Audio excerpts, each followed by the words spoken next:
देखिए latest episodes बिल्कुल ad free. बड़ी बहू, मेरी बात सुन। जुग्गी की माँ को नहीं पता कि तू यहाँ आई है। अगर पता होता तो वो अब तक इस तरह चुपचाप नहीं बैठती। मैं भी नहीं चाहती कि पुरानी बातों को लेकर कोई परेशानी हो। तो फिर आप जो भी कहेंगी मैं वैसा ही करूंगी दादी माँ।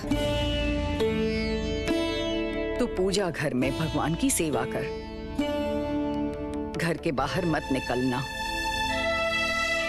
मैं देखती हूँ क्या कर पाती हूँ। मुझे भी तो सारी चीजें समझनी पड़ेगी। मैं क्या तो फिर इस घर में और मैं अपनी इच्छा अनुसार कुछ भी नहीं कर पाऊंगी दादी माँ। जैसे पहले करती थी सब बंद करना पड़ेगा। मगर देवर जी का सारा ख्याल तो मुझे रखना पड़ता था। क्या बहू अकेले सब कुछ संभाल पाएगी दादी माँ? संभालना पड़ेगा।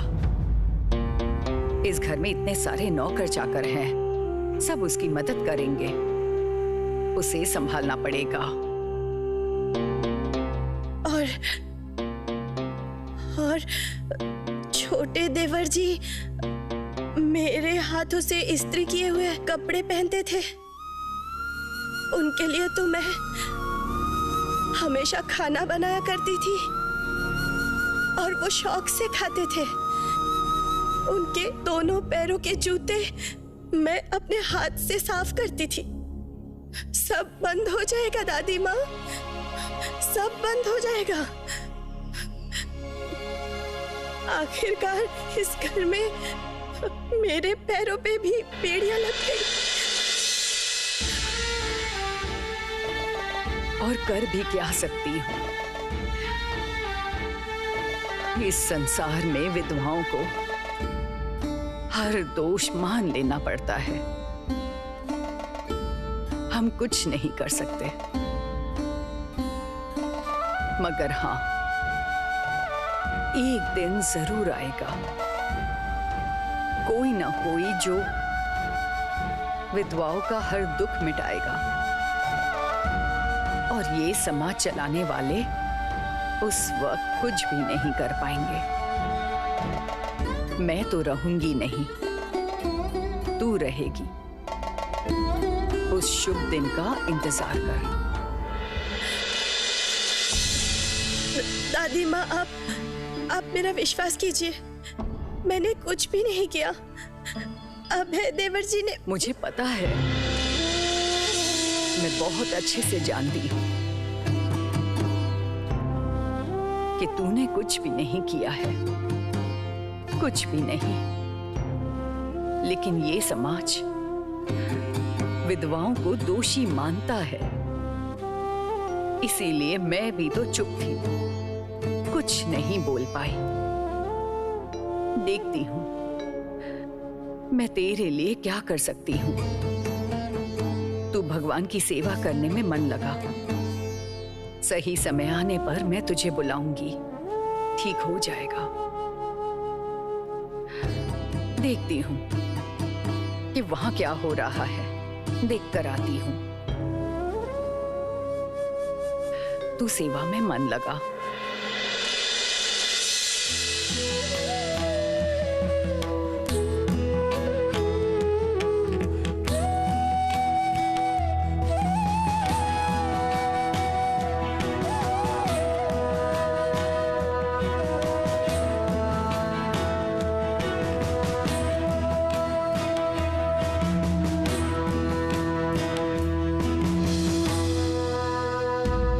ये सही नहीं हो रहा है नाना जी। गांव के इंसान भी तो हमारी ही प्रजा है। उनका अच्छा और बुरा देखना हमारी जिम्मेदारी है। ऊपर से मार्टिन सब प्रजा पर जिस तरह से अत्याचार कर रहे हैं वो भी कह नहीं सकते।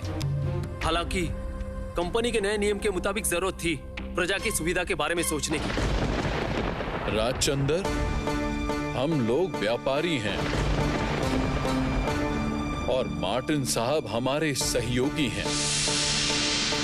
वो जो नील उत्पादन करते हैं, हम वो नील निर्यात करते हैं। इतने दिनों से यही चलता आ रहा है। अगर नील की खेती बंद कर देंगे तो हमें क्या लाभ होगा? इतना सब कुछ हो जाने के बाद क्या हमें और नील निर्यात करने की अनुमति मिलेगी? हमारे व्यापार में कितना नुकसान हो चुका है तुम्हें पता है? मैं हमेशा से कहता रहा हूं, व्यापार में हम भावुक नहीं हो सकते।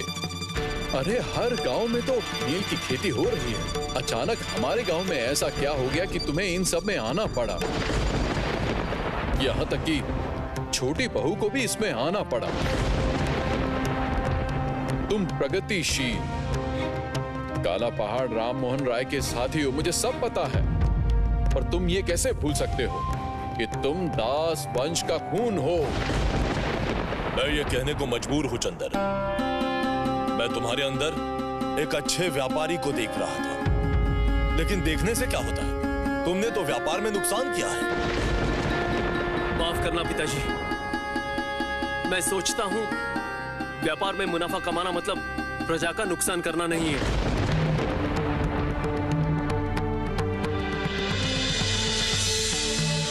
वैसे भी व्यापार करना मुझे भी अच्छा लगता है। पैसे से रोजगार करना भी चाहता हूं, लेकिन इसका मतलब ये नहीं कि प्रजा के ऊपर अत्याचार करूं। ओह, मतलब तुम कहना चाहते हो नील के व्यापार से हम लोग पीछे हट जाएं? नहीं पिताजी, बेहतर होता कि हम खुद नील उत्पादन करते हैं, और वो भी खुद की जमीन पे। नहीं भैया, ये बिल्कुल ठीक नहीं होगा। हम जैसे लोग जो नील निर्यात करते हैं, वो खुद कभी नील उत्पादन नहीं करते, और वैसे भी इतने हंगामे में हम क्यों जाएं?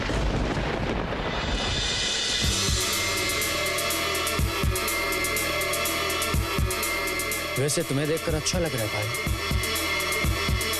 सब कुशल है ना? क्या भाभी वापस आ गए मोखीपुर से, या फिर अभी तक वहीं पे हैं? सुना है कि वहां की प्रजा उन्हें बहुत ही ज्यादा सम्मान देती है।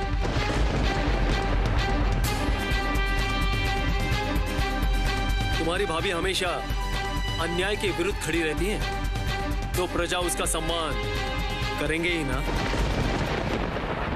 सुनो चंदर, इस समय में मैं नहीं चाहता छोटी बहू इस हालत में कुछ और करने जाए। अब तक उसने जो किया है सो कर लिया। मैंने उसे कभी नहीं रोका, लेकिन अब और नहीं।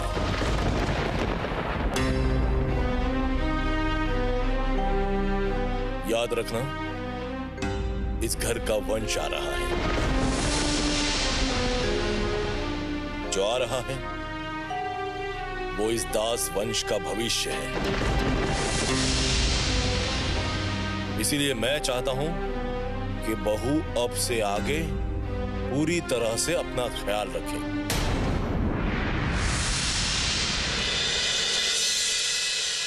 यही ठीक है भगवान, मैं इस घर को छोड़ के कहीं नहीं जाऊंगी। बस आप ही के सामने बैठ के आपकी सेवा करके अपनी बाकी जीवन गुजार लूंगी। आप मुझे इस घर से मत निकालना भगवान, मत निकालना भगवान। मेरी प्रार्थना सुन लो भगवान। दीदी, आप यहाँ पर हैं? मैं आपको पूरे घर में ढूंढ रही थी। कमरे में चलिए। नहीं रे, यही ठीक हूँ, मैं यहीं पे बैठी रहूंगी। क्यों? आप यहाँ क्यों रहेंगी? आप कमरे में चलिए। क्यों नहीं समझ रही? बच्चे को पाने के लिए तो मेरा मन भी रोता है। अगर मेरी नजर लग गई तो क्या ये ठीक होगा? बोल। ऐसा क्यों कह रही हैं दीदी? क्या मेरा बच्चा आपका कुछ नहीं है? क्या आप उससे प्यार नहीं करेंगी, गोद में नहीं उठाएंगी? तो फिर ऐसा क्यों कह रही हैं? लालच मत दिखा बहू, लालच मत दिखा। कोई माँ पुकारेगा सुनने के लिए। मेरा भी मन रोता है। मुझे भी एक बच्चे को अपने सीने से लगाने का मन करता है, उसका ख्याल रखने का मन करता है। मैं आपको लालच क्यों दूंगी दीदी? मेरी संतान आपकी भी तो है। मेरे बच्चे को तो आपको ही संभालना पड़ेगा। मैं क्या अकेले संभाल पाऊंगी? वाह, तुझे पता है तुझे लड़का ही होगा। अच्छा, यही बात हमेशा सोचना, ठीक है? देखना, भगवान जरूर तेरी बात सुनेंगे।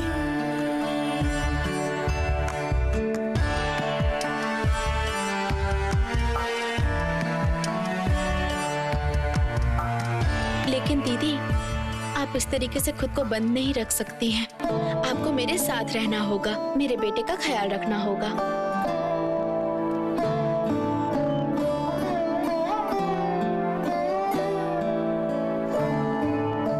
छोटी बहू, मालकिन तुम्हें बुला रही है।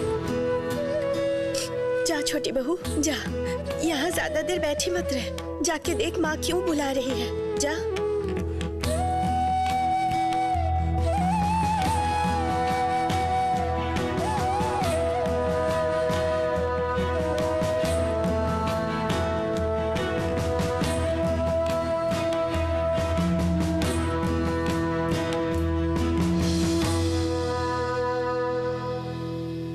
अरे बाप रे, मर गई मैं।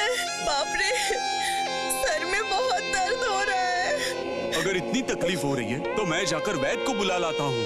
तकलीफ क्या कम मिल रही है इस घर से? खुद का कोई सम्मान नहीं है, इससे बड़ी तकलीफ क्या हो सकती है बताइए? तुम्हारा बेटा अभय, ओ मेरा बेटा अभय, कहाँ था तू बता? सुबह से एक बार तुझे देखा भी नहीं, खाना भी तो नहीं खाया है। माँ, भाभी माँ बनने वाली है। क्या आपको कुछ पता है? क्या क्या कह रहा है तू? तुझे कैसे पता चला? मैं अभी बाहर जा रहा हूँ। वैद्य की जरूरत हो तो मुझे बता देना। रुक जाइए पिताजी। आप लोगों को क्या पता है कि बाबू राजचंद्र दास इस घर में वापस आ चुके हैं? केवल राजचंद्र नहीं, उसके साथ उसकी स्त्री और बड़ी भाभी भी वापस आई है। वैसे इतना बड़ा महल है, आप लोगों के कान में ये खबर अभी तक पहुंची नहीं। क्या चंदर वापस आ गया? अरे ये तो अच्छी खबर है। अच्छी खबर तो होगी, चंदर वापस आ गया। इससे अच्छी खबर और क्या हो सकता है बोलिए? नहीं, पागल भी खुद का भला सोचता है, केवल आप नहीं समझते। हाँ भे, वो लोग वापस कब आए? और सुन, मैंने सुना है बड़े देवर जी ने अकेले में बात करने के लिए बुलाया है। बात दरअसल वो नहीं है माँ। असल में बात यह है कि राजचंद्र पिता बनने वाला है। बातें सुनकर तो मुझे वैसा ही लगा। तुम एक बार उन लोगों के पास जाकर आओ तो, और सब बात का अच्छे से पता लगा कर आओ। अरे राजचंद्र बाप बन गया तो तुम्हें तो पता है कि क्या से क्या हो सकता है। जाओ माँ जाओ, बात का पता लगाना बहुत जरूरी है। हाँ, तूने बिल्कुल सही कहा है। मैं अभी जाती हूँ।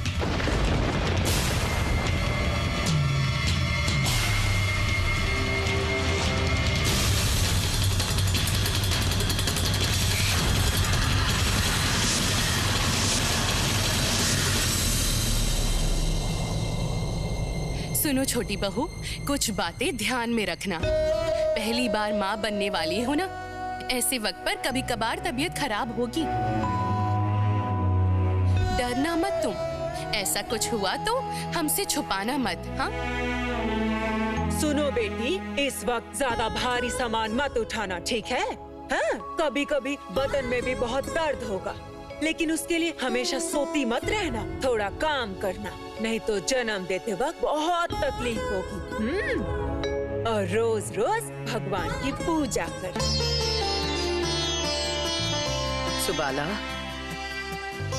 तू ख्याल रखना, रोज छोटी बहू को नीम और हल्दी से शुद्धि कराई जाए। ठीक है, मगर मालकिन छोटी बहू से कहिए लोगों की नजर से बच के रहे। आज ही मंदिर वाले कमरे में कह रही थी बच्चा होने पर बड़ी बहू की गोद में देगी।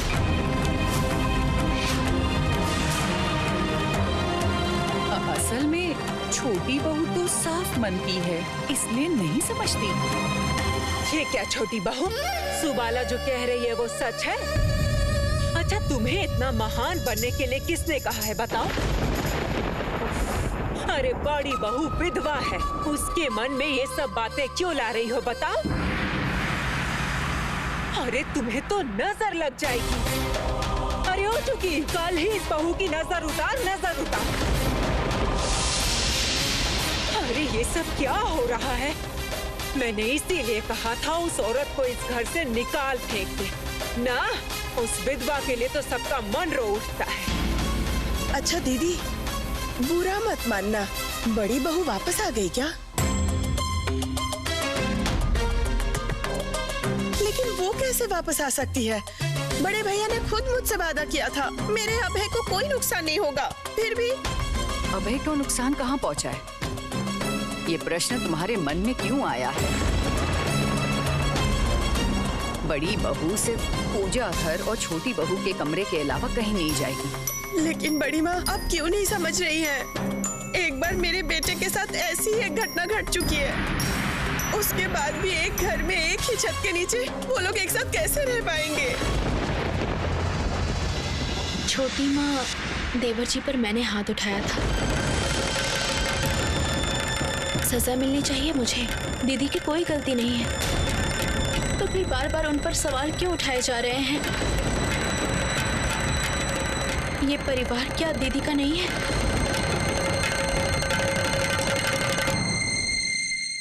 छोटी, छोटी सुनना, तू बुरा मत मानना। नादान लड़की ने ऐसे ही बोल दिया है, तू बस बुरा मत मान। छोटी छोटी बहू, छोटी माँ के पैर पकड़कर माफी मांगो। अभी उठो, जाओ, बोल रही हूँ। और ध्यान रखना, मैं ये बात कभी भी ना सुनूं कि तुमने किसी से कभी जबान लड़ाई।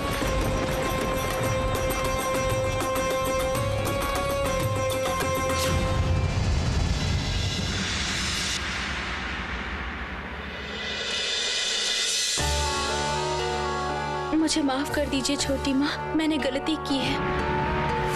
लेकिन दीदी के बारे में भी सोचना होगा ना, वो कहाँ जाएंगी? वो तो इस परिवार के अलावा किसी को नहीं जानती।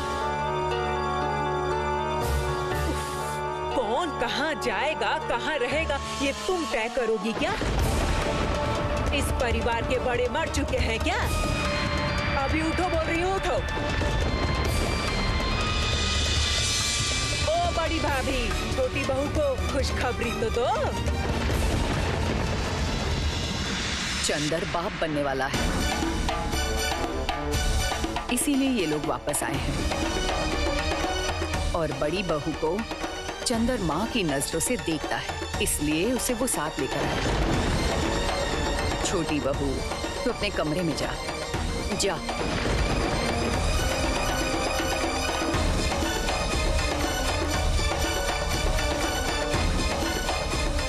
छोटी, मेरा चंदर पहली बार पिता बनने वाला है।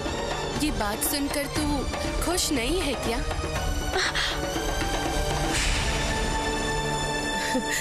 अरे इतनी अच्छी खबर, मैं खुश क्यों नहीं होंगी?